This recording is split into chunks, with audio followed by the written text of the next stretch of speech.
사실은 그 근대적인 이 자본주의 그리고 정치적으로 이 자유주의는 그 심장이 사실은 개신교입니다. 형제 자매들 이걸 아셔야 됩니다. 모든 사실 이 근대적인 자본주의가 정상적으로 작동하게 된 것은 사실 종교개혁 때문입니다. 종교개혁. 사람들이 성경으로 돌아가고 구원을 받기 시작하면서 철저한 신앙을 바탕으로 겸손하게 일을 했고, 그래서 자본주의가 모범적으로 서구 유럽에 작동을 하게 됐던 겁니다. 자본주의를 다른 말로 이야기하면 자유시장이라고 이야기하는데요, 이 자유시장이라는 것은 인간이 인위적으로 만들어낸 제도가 아닙니다. 이건 인간 역사 속에서 원래부터 있었던 겁니다.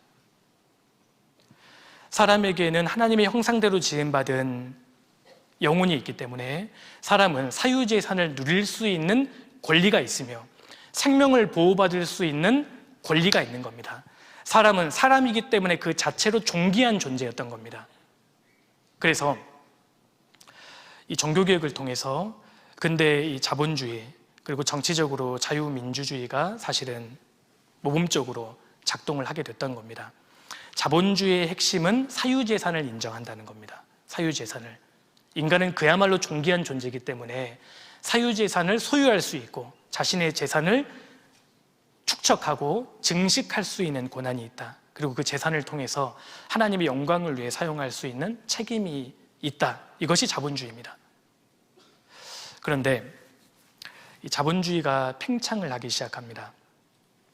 그래서 과거에는 사람이 절대 얻을 수 없는 천문학적인 그런 재산을 소유하는 자본가들이 등장하게 되죠. 원래 자본주의라는 것은 기독교 윤리를 바탕으로 정상적으로 작동됩니다. 그래서 막스 베버라는 사람이 그런 책도 썼잖아요. 프로테스탄트 윤리와 자본주의 정신. 그 사람이 연구를 굉장히 많이 했습니다. 왜 이렇게 서부 유럽에 자본주의가 정말 모범적으로 작동될 수 있었을까? 아, 프로테스탄트, 개신교 때문이구나. 종교개혁 때문이구나. 이걸 알게 됩니다. 실제로 자본주의의 핵심, 심장은 개신교, 이 종교개혁의 그 역할을 담당했던 겁니다. 그런데 자본주의가 팽창하고 산업혁명이 이제 발생하게 되죠. 도시개혁이 일어나고, 그래서 자본주의가 팽창하면서 부작용이 발생하는 겁니다. 돈을 막대하게 소유하고 있는 소수의 자본가들, 그리고 그 아래에서 노동하는 피폐한 이 다수의 노동자들로 구성이 되게 됩니다. 그리고 무신론적인 자본주의가들도 등장하게 되고 급진적인 자본가들, 카네기라든지 스펜서 같은 사람들입니다. 그래서 자본주의, 황금 만능주의로 이제 빠지게 되는 겁니다. 그래서 등장하는 것이 사회주의자들입니다. 자, 이걸 좀 기억해 보세요. 자, 사회주의자의 핵심은 사유재산을 파괴한다는 겁니다. 만악의 근원이 뭐냐? 결국은 사유재산 때문이었다. 사유재산을 완전히 붕괴시켜버리면 다시 우리가 모두 행복을 누릴 수 있다. 이것이 사회주의자입니다. 핵심은 사유재산을 붕괴시켜버리는 겁니다. 그리고 사유재산을 감싸고 있는 자본주의라는 제도를 완전히 무너뜨려야 된다. 이것이 사유주의자들의 주장이었습니다. 근데 이 당시만 하더라도 사유주의자들이 사유재산을 없애야 된다 말은 했지 행동으로 옮기진 않았거든요. 그런데 한 사람이 등장합니다. 그 사람이 바로 칼 막스입니다. 마르크스입니다. 이 사람은 사회주의 이론을 고도로 체계화해서 투쟁적인 이론을 만들어냅니다. 그 책이 공산당 선언입니다. 제가 잠깐 정리해 드릴게요.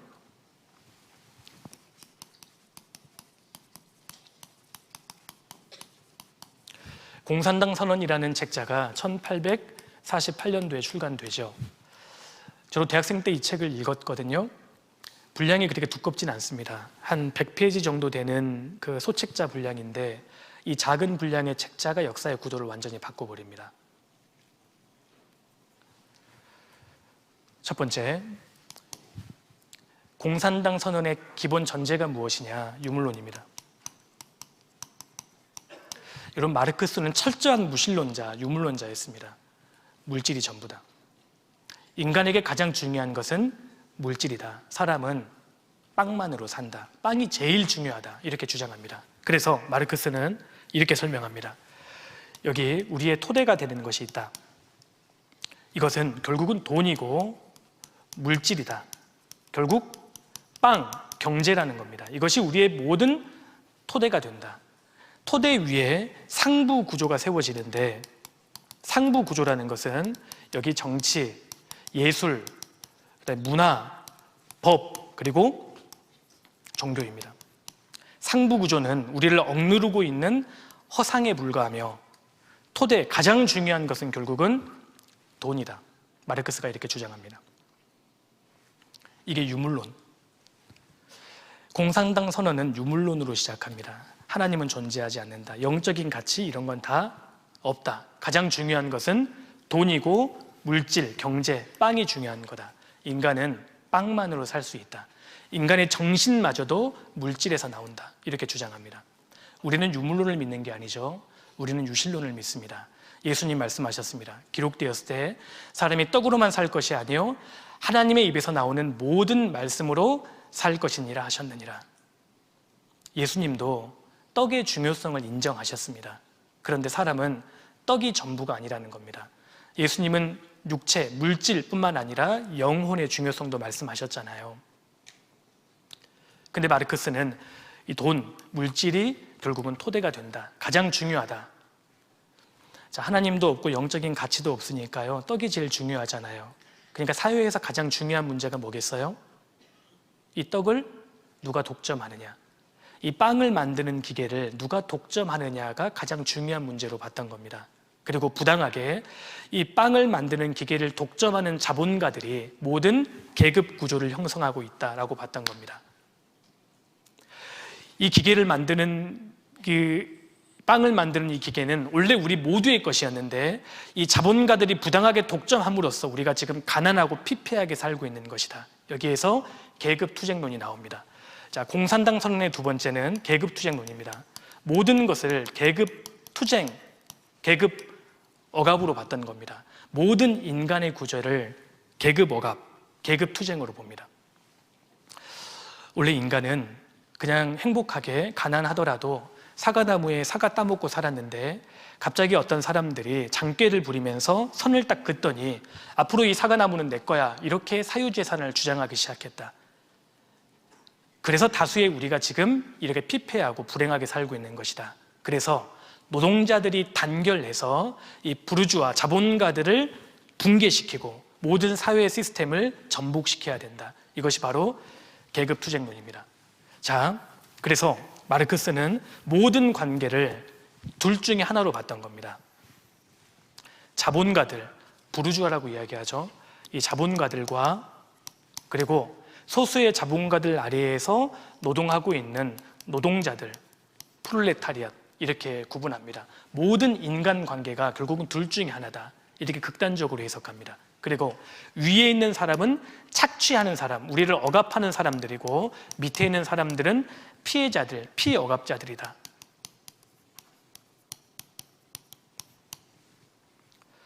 그냥 선량하게 행복하게 일하고 있는 노동자들에게 계속 계급의식을 불어넣습니다. 너가 지금 이렇게 가난하게 불행하게 불공평하게 살고 있는 것은 부르주아 때문이야. 우리가 계급의식을 가져야 되고 이 모든 사회를 전복시켜야 돼. 여러분, 사람이 자꾸 듣다 보면 의식화가 되거든요. 그래서 프롤레타리아를 단결시켜서 공산주의 혁명을 일으켜서 이 모든 체계를 완전히 무너뜨려야 한다. 이것이 계급투쟁론입니다.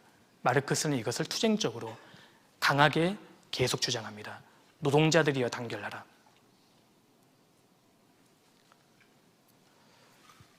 그리고 이 노동자들, 프롤레타리아를 혁명 계급으로 봤습니다. 장엄한 공산주의 혁명을 일으킬 수 있는 혁명 계급은 노동자들 뿐이다 라고 마르크스는 주장합니다. 그래서요, 그거 아세요? 1917년도에 러시아에서 공산주의 혁명이 일어나잖아요. 근데 러시아는 농업국가였습니다. 노동자들이 별로 없었어요. 노동자들 힘만으로는 혁명이 성공할 수가 없었습니다. 그래서 농민들을 꼬드겼습니다. 레닌이. 우리 혁명에 같이 도와주면 나중에 혁명에 성공한다면 땅을 나눠줄게. 농민들을 속이거든요. 막상 볼셰비키 당을 만들어서 사람들을 속여서 체제를 완전히 둘러엎습니다. 나중에 어떻게 했어요? 농민들을 다 숙청하고 죽였습니다. 왜요? 농민들은 혁명 계급이 아니에요. 반동 세력으로 봤던 겁니다. 심지어 수공업자들, 소상공인 다 반동 세력으로 보는 거예요. 진정한 혁명 계급은 누구냐? 노동자들 뿐이다. 이게 막스의 사상입니다. 부르주아를 완전히 둘러엎어서 기존의 체제를 완전히 무너뜨려야 된다. 그리고 결국은 프롤레타리앗 1인 독재가 필요하다. 이상적인 공산주의로 나아가기 위해서는 이행기가 필요한데 그동안은 프롤레타리앗 대표할 수 있는 한 사람이 독재를 해야만 한다. 그래서 지금 공산주의 국가들을 보세요. 노동자로 시작해서 반드시 독재로 끝납니다. 북한이 그렇습니다. 소련이 그랬죠. 지금 중국이 그렇습니다. 베네수엘라가 그렇잖아요. 그리고 이행기로 가는 동안에 자신의 사상을 대적하는 대적들을 철저하게 짓밟고 멸절시켜야 된다. 이것이 공산당 선언에 나옵니다. 그러니까 이 사람들의 폭력성이 대단한 거예요. 기본 전제가 유물론입니다. 하나님 자체를 부정합니다. 그리고 모든 것을 계급투쟁론으로 봤던 겁니다. 심지어 부모와 자녀의 관계도 계급투쟁론으로 봤어요. 이것을 사람들에게 의식화시키는 겁니다. 모든 토대는 결국은 돈, 물질인데 상부 구조를 완전히 전복시키고 무너뜨려야 된다. 이 상부 구조는 부르주아가 우리를 다스리기 위해서 만들어낸 허상이었다. 이것을 완전히 붕괴시켜야 된다라고 마르크스가 주장합니다. 근데 대표적인 허상, 사기가 뭐냐? 기독교다. 이렇게 주장합니다. 대표적인 사람을 완전히 억압하고 있는 이 부르주아의 핵심 도구가 뭐냐?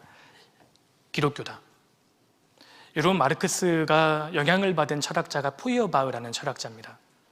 이 포이어바흐가 종교를 어떻게 바라봤는 줄 아세요? 결국 인간은 종교와 신을 만들어냈다.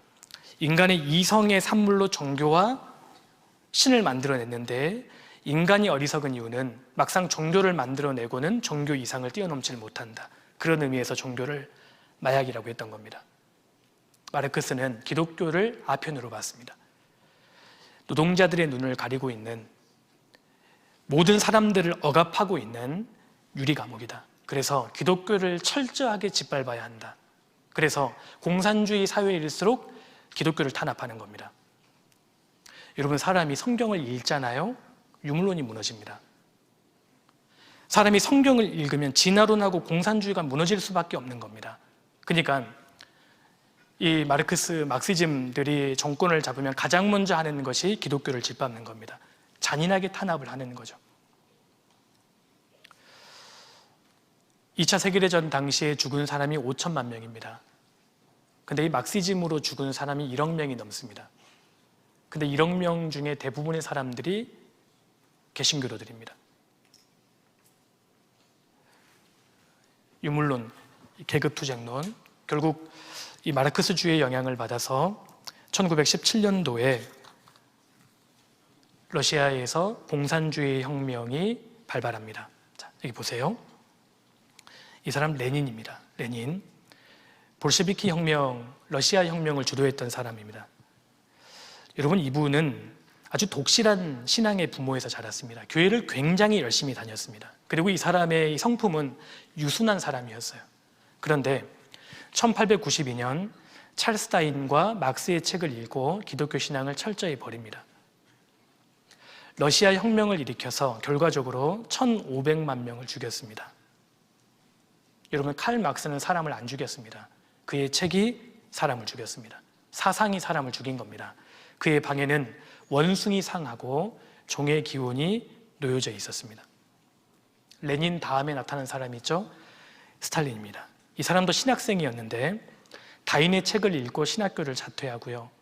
막스의 책 공산당 선언을 읽고 사회주의자 활동을 하게 됩니다. 이 사람이 권력을 잡은 이후에 2천만 명을 숙청합니다.